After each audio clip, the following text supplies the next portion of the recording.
देखियौ आ चिन्हियौ कि कोन धान छै, केहन छै एकर बाइल देखै छियै, एकदम पाकऽ के कगार पर में छै धान। यानी गजब के धान छै एहि बेरका।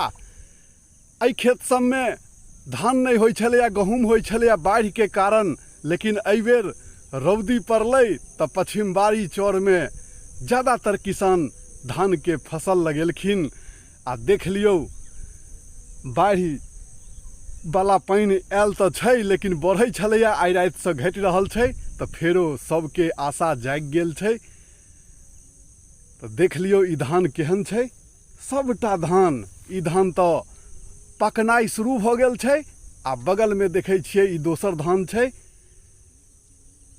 इहो एकदम खूब बढ़िया चलि रहल छै।